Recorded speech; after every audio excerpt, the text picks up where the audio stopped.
What's good, YouTube? It's me, everybody. Squid back in another Squid video. I got this beanie yesterday, and it kind of makes me look like a convict, so I was like, hey, I'm going to try wearing it for this video.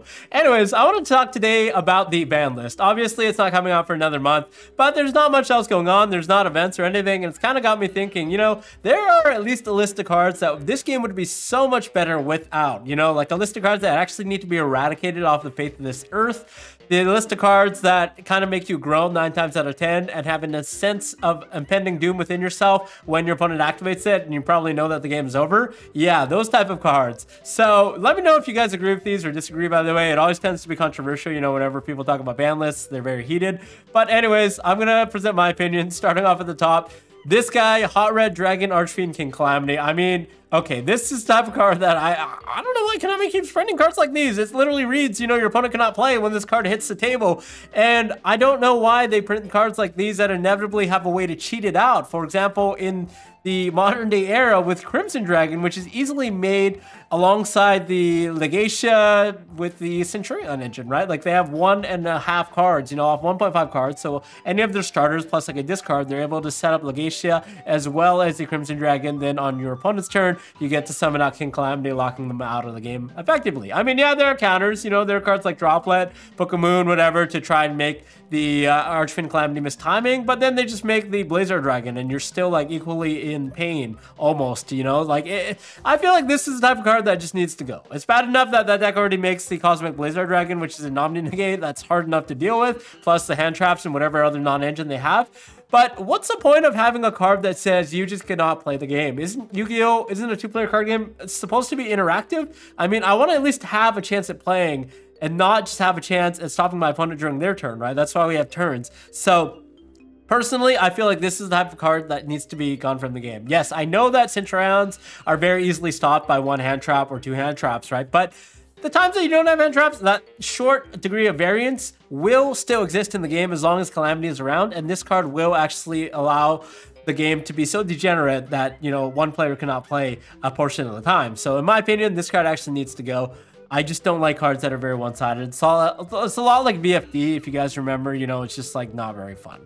Next, another card that's not very fun, Dimension Shifter. Yes, I know that there are not a lot of decks that can take advantage of this, right? Like Flundery is probably the best deck that plays Shifter right now. That cash is gone, but there's still decks siding this. Like there are decks that are very harshly hit by this card, as opposed to decks like Unchained, you know, that can maybe still side this because it can still play under it, just it hurts the other deck worse, right? But the decks that it does hurt worse are really like straight up, you cannot play. Like if I'm playing tier limits and my opponent shifters me, I literally like look at my hand and I say go, right? Like you can't do anything when you get shifted in a graveyard heavy deck. And now that a lot of strategies are like very, very grave centric in the game of Yu-Gi-Oh, like it just doesn't make sense that there's a auto win button that can be activated anytime your opponent draws this and you effectively look at your hand and scoop, right? So in my opinion, Shifter just needs to go.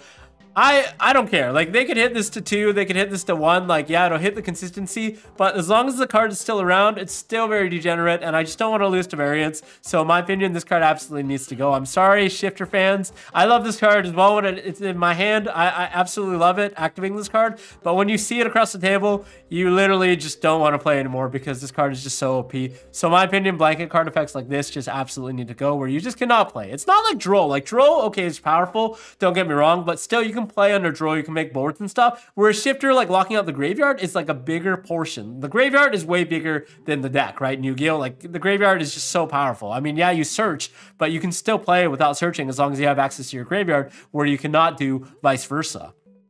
Next is maybe a bit of a controversial one, but Pot of Prosperity. I think this card should be banned. Like, okay, it would make sense if this card goes to 1, right? But then everyone would just play it in their deck. Like your decks would become 39 card decks because everyone would just play Pot of Prosperity at 1. It's a lot like how, you know, when Pot of Desires went to 1, a lot of people were like just throwing it in their decks. They're like, oh, okay, this card's at 1, I can play it. And the people that do actually see Pot of Prosperity will be favored in the game because they're able to see the 3 to 6 top cards of their deck. And the times when this card is really broken, okay, like obviously the argument for consistency at 3 is a good argument to hit it to 1, right? So the consistency is reduced. But the times where it's really broken is when you activate this card at the end of your combo and you reveal a Floodgate or a powerful card like Mistaken Arrest or like a Solemn Judgment or something that just blows out your opponent, that just reinforces your already indestructible board to the point where there's just no comeback for the opponent. And it's just like so unfair that this card allows you to you thin your deck by like at least a third in modern day combo decks or like decks, you know, just searching your deck. Then you activate Prosperity for 6 and you have like a 1 in 3 minimum chance of hitting like a 3 of card, a Degenerate going first card that you sided in, right? So for me, the fact that you can convert this card into effectively a 4th copy of one of those cards, but a 4th copy at a way higher variance, a way higher chance of seeing that card, the 3 other copies, makes it feel that I feel this card should just not be in the game, right? It'll make it so no one will play this card. It will not be uber consistent. Instead, players are going to have to rely on other engines and other clever ways to actually make their decks consistent, right? Because this is a card that's been making a lot of control and mid-range decks consistent, because nowadays Konami seems to have made the engine so thin, and the fact that you have to play a lot of non-engine, you know, you're always breaking, and this card kind of helps you on brick. I get it, but for me, it just like the fact that this card is degenerate more than it is just helping out consistency of decks makes it so that I don't want it in the game. So that's my thoughts on that. But I know this is a controversial one, so you guys let me know. But obviously this card just got reprinted. So yes, power to the people, let them play it for a format or two. But eventually I think this card does need to go. Next, another blanket card, Abyss Dweller. This card, now there's no argument. You guys say, oh, you know, these cards are not being played. But the times that they are being played, they are just so not fair. Like in the tier mirror, back in the days when your opponent made Abyss Dweller, you're just staring across the table like, huh, yeah, that resolves. You know, I can't play. I can't do anything. You have all your graveyard effects. You have a board. You have Dweller. I can't play with my cards.